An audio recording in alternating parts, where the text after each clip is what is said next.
Organizing the flow of people and ideas is Mickey's third commandment, originally written by Marty Sklar for the Imagineers.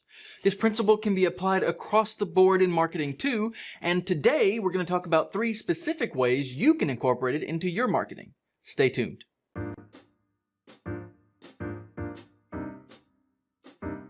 Welcome to the Magical Marketing Minute-ish, my weekly show focused on helping entrepreneurs and marketing professionals with a quick tip for improving your marketing, inspired by the Walt Disney Company.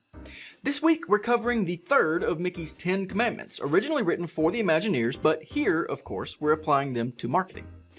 Organizing the flow of people and ideas seems almost too common sense to bother thinking about, but it's like an iceberg. There's far more to consider here beneath the surface. At Disney theme parks, we see this principle in action everywhere, from the layout of the parks themselves to optimizing the flow of guests from the queue through the show on each and every attraction. Let's talk about 3 ways to incorporate this principle in our marketing. Number 1, give your visitors something to do next. Whether it's a blog post or a tweet or a photo on Instagram, we should always think about giving our visitor something to do next. It might be a newsletter subscription form, telling them to like, follow, or share, or offering a free trial of our product or a free consultation about our services.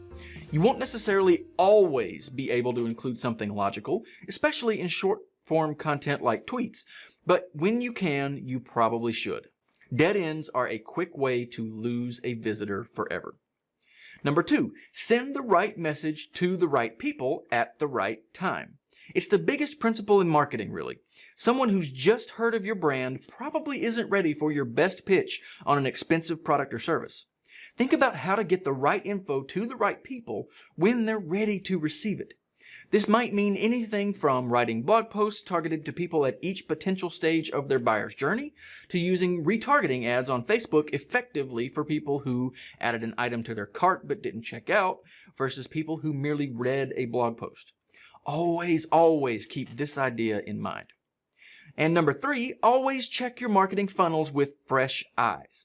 It's easy to end up creating funnels in marketing speak, that take visitors from an ad to a series of landing pages or a blog post to an ebook offer, and forget to test our experiences with fresh eyes. In other words, as if we were someone who'd never seen or heard of our company at all. When we're in the process of creating and tweaking and optimizing all of these marketing materials, we tend to gloss over potential bottlenecks or confusing copy or misplaced calls to action or forms because we're so involved in the process. But each of these potential points of confusion are spots at which your visitors and potential customers will fall out of your flow. So whatever it takes, sleep on it for a night or get a friend to try it and watch them closely.